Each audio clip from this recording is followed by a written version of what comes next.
안녕하세요. 근우 NCS의 근우입니다. 오늘은 한국농어총공사에 환경직으로 지원하시는 분들을 위해 2004번 환경직 신입사원 합격 수기를 입수해 왔습니다. 그럼 간단하게 환경직 소개부터 하고 수기 들어가 볼게요. 2021년 5급 전국 일반 5명, 6급 전국 일반 2명을 선발합니다. 2020년 5급 전국 일반 5명, 2019년 5급 전국 일반 4명과 농어촌 전형 2명으로 6명을 뽑은 것과 비교해보면 선발 인원은 5에서 7명 정도로 일정한 것을 볼 수 있습니다. 올해는 농어촌 전형이 없어졌고 지역 전형은 선발하지 않습니다. 근무지는 전남 나주 소재의 본사 환경지질처와 대전 소재의 안전진단본부 토양환경부 그리고 도본부입니다. 경기본부 수원, 강원본부 춘천, 충남본부 대전, 충북본부 청주, 경남본부 창원, 경북본부 대구, 전남본부 광주, 전북본부 전주, 그리고 제주본부에는 환경직이 없는 것으로 파악됩니다.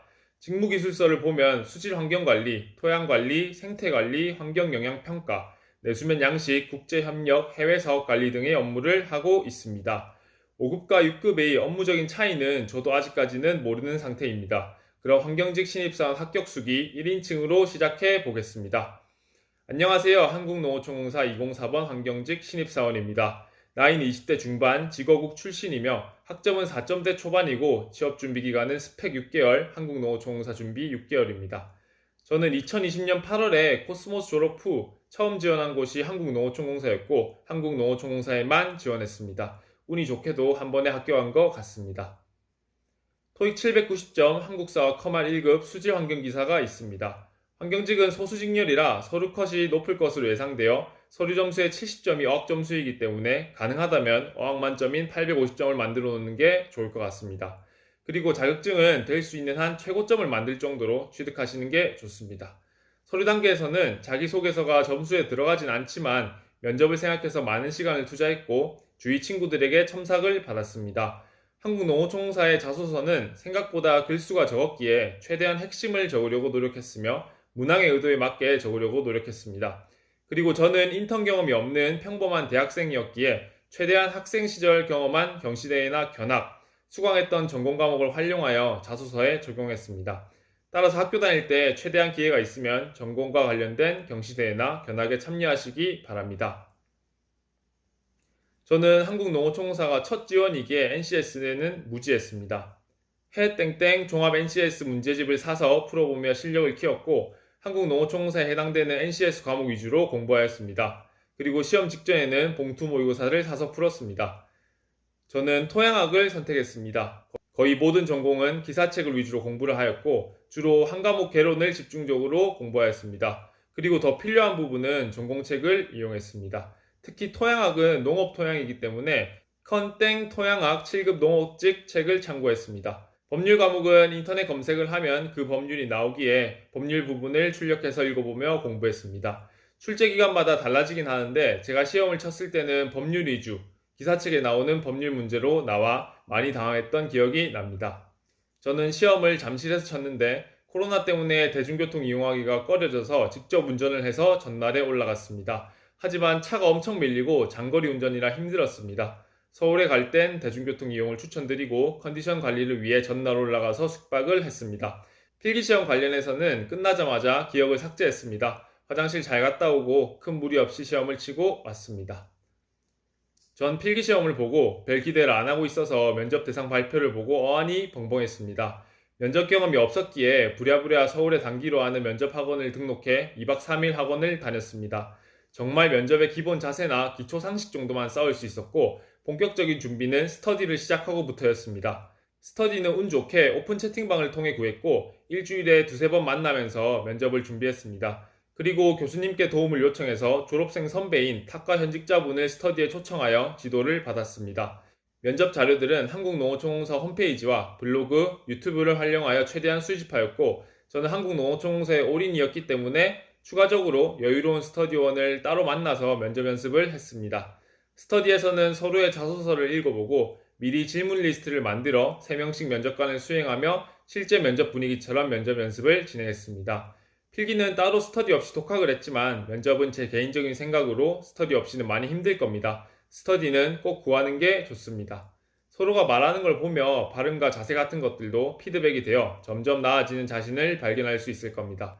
면접을 준비하면서 저는 아마 제일 많이 스트레스를 받았던 한 달이 아닌가 싶습니다. 준비하면서 이렇게 스트레스를 받는 게 맞는 건가? 내가 예민한 건가? 라고 생각이 드시는 분들은 정상입니다. 저는 잠들 때까지도 예상 질문에 대한 답을 어떻게 말하면 매끄럽게 말할 수 있을지 생각하면서 잠들었습니다. 다들 파이팅 하시기 바랍니다. 저는 양복을 입고 머리는 미용실에서 드라이를 받고 갔습니다. 전날에 회사 근처 숙소에 숙박하면서 컨디션 관리를 하는 게 좋을 것 같습니다. 저는 오후 2시 타임이었는데 전날에 올라가 숙소에서 혼자 연습을 하고 취침한 뒤 당일 오전에 미용실에 다녀왔습니다. 살면서 제일 많이 긴장한 날로 기억되네요. 긴장해서 점심도 제대로 못 먹고 청심환 하나 드링킹하고 갔습니다. 이건 케바케니까 밥을 꼭 챙겨 드실 분은 꼭 드세요. 2시에 도착해서 자기 번호를 받게 됩니다. 번호를 받아보면 대충 자기가 언제 할지 예상이 갈 겁니다. 대기하는 동안 예상 질문 대답을 읽어보면서 심호흡을 했습니다. 면접 하나 보고 나면 긴장이 풀리고 입도 풀립니다. 번호 순서대로 진행하시는 분이 인성 면접, PT 면접 순서를 정해주실 겁니다. 호명하는 번호 3명씩 가서 대기하게 될 것이고 인성, PT 순서는 그날 번호에 따라 다를 겁니다. PT 면접은 호명된 3명과 다른 직렬 3명이 회의실에 들어가 대기하면서 자기 순서가 되면 나와서 A4 용지에 제시된 주제에 맞는 발표 내용을 적어야 합니다. 주제는 뭐가 나올지 모르기에 자기 전공에 맞는 이슈나 한국농어총공사 관련된 사업 등 많은 주제를 준비해야 할 겁니다. 인성 면접은 3명씩 들어가서 3명의 면접관과 보게 될 겁니다. 시간은 15분 정도였던 것으로 기억합니다. 나이대는 50대 남성분들이 들어왔습니다. 전체적인 분위기는 긴장을 최대한 풀어주려 노력하시며 친근한 분위기를 형성했습니다. 시선은 늘 말씀을 하시는 면접관을 쳐다보고 대답할 때는 자연스럽게 3명의 면접관을 번갈아 왔습니다. 눈빛은 최대한 자신 있게 하고 자세도 허리를 꼿꼿이 펴 자신 있는 자세를 유지했습니다. 인성 면접은 개인당 대략 4-5개 정도 질문을 받았습니다. 당황스럽긴 하지만 최대한 당황스러운 티를 내지 않았습니다. 꾸며내려고 하지 않고 최대한 솔직하게 대답했던 것 같습니다. 솔직히 떨어졌다는 느낌도 없고 합격할 것 같다는 느낌도 없는 딱 반반이었습니다. 면접관님들의 반응이 애매모호했기 때문입니다. 그러니 그 당시 상황에서 면접관 반응이 안 좋다고 해도 절대 기죽지 마시고 당당하게 면접에 임하면 되겠습니다. 면접 준비가 너무 힘들었기에 마음이 완전 편했다면 거짓말이었겠지만 그래도 최대한 편하게 휴식을 취하며 놀았습니다. 정말 기적이 일어났다고 생각했습니다. 필기 합격부터가 기적이었는데 그 분위기를 타서 면접까지 합격해버리니 정말 기적이라고 생각했습니다. 부모님에게 먼저 알렸습니다. 그리고 친구들, 친척들한테도 소식을 알렸는데 진심으로 기뻐해주고 축하해주는 가족과 친구들의 모습을 보면서 취업을 한다는 것의 소중한 의미는 여기에 있지 않나 싶습니다. 자격증을 따고 어학 공부를 하고 필기, 면접 준비를 하면서 정말 힘들었는데 주위 사람들이 기뻐하는 걸 보니 힘들게 공부한 보람이 있다고 느꼈습니다. 그래서 저는 여러분들이 공부하고 취업 준비를 하면서 정말 포기하고 싶고 힘든 순간이 오면 주위 친구들과 가족들을 생각하며 멘탈을 잡으시면 될 것 같습니다. 저는 환경생명화학과 구 농화학과를 졸업했고 필기시험 때는 토양학을 선택해서 시험을 쳤습니다. 학교에서 토양학을 배우기도 했고 토양학 연구실에서 연구실 생활도 했기 때문에 더 익숙할 것 같았기 때문입니다. 기사는 수질 환경기사를 취득했고 환경직의 거의 70%가 수질 관련 업무를 하기 때문에 입사하게 되면 수질 관련 업무를 할 줄 알았는데 예상과 달리 토양 관련 업무를 맡고 있습니다. 다들 자소서를 쓰실 때 직무기술서를 참고하실 텐데 환경직 업무 중 토양관리 부분을 제가 수행하고 있습니다.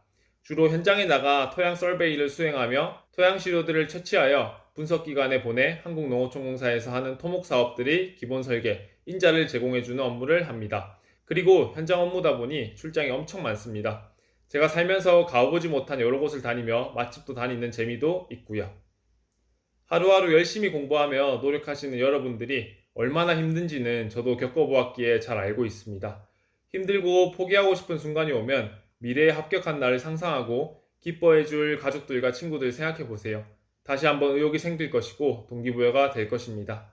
코로나19로 인해 많이 힘드실 건데 포기하지 마시고 열심히 노력해 입사하셔서 꼭 만났으면 좋겠습니다.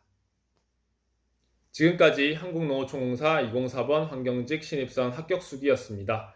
시청해주셔서 감사드리고요. 근우 NCS의 근우였습니다.